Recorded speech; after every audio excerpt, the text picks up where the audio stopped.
দেন কত ভোল্টেজ হয়ে charging port থেকে 5 ভোল্ট বের হবে। এই কত ভোল্টেজ বের হবে 5 ভোল্ট বের হওয়ার পরে কয়েকটা কম্পোনেন্ট এসে কোথায় ঢুকবে সাবপিসিবি বিডিবি কানেক্টর সাবপিসিবি বিডিবি কানেক্টর থেকে ইউএসবি র্যামের মাধ্যমে সে কোথায় যাবে মেইন পিসিবি বিডিবি কানেক্টর। এখন সাবপিসিবি থেকে কত ভোল্টেজ ইউএসবি র্যামের মাধ্যমে মেইন পিসিবি তে যাবে 5 ভোল্টেজ কত ভোল্টেজ 5 ভোল্টেজ।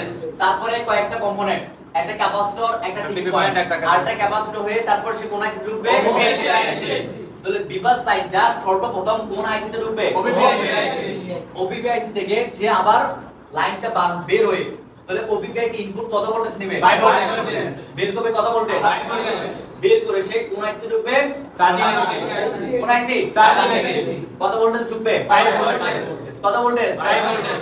তাহলে বিবাস লাইনটা শুরু কোথা থেকে চার্জিং লাইন থেকে এবং তার শেষ কোথায় চার্জিং আইসি।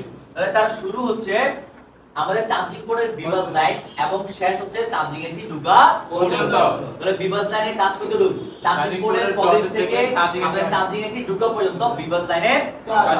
কি বুঝছেন বিবাস লাইন 5 ভোল্ট ঢুকার পরে সে 5 ভোল্ট ঢুকার পরে সর্বপ্রথম সে জেনারেট করবে বিপিএইচ ভোল্টেজ। কি voltage BPH voltage.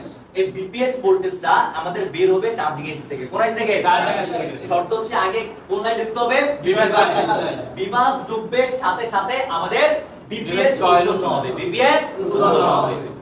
Charging AC থেকে এসডব্লিউ হয়ে একটা কয়েল বের হইছে কিনা এই কয়েলটাকে বলা হয় বিপিএইচ কয়েল। এই কয়েলটাকে কি বলা হয় বিপিএইচ কয়েল। এই কয়েলটাকে কি বলা হয় বিপিএইচ কয়েল। তো এখান থেকে এসডব্লিউ হয়ে বিপিএস কয়েলটা বের হলো বিপিএস কয়েলটা বের হলো অর্থাৎ একটা বাক কয়েল বের হইছে ওই বাক কয়েলকে বলা হয় বিপিএস কয়েল। আমাদের সফটওয়্যারের ভাষাটাকে কি বলা হয় বিপিএস কয়েল। বুঝছেন তারপরে সেখান থেকে বের হয়ে সে আবার কি হলো ওই চার্জিং এস থেকে এসডব্লিউ হয়ে বিপিএস কয়েলটা বের হয়ে আবার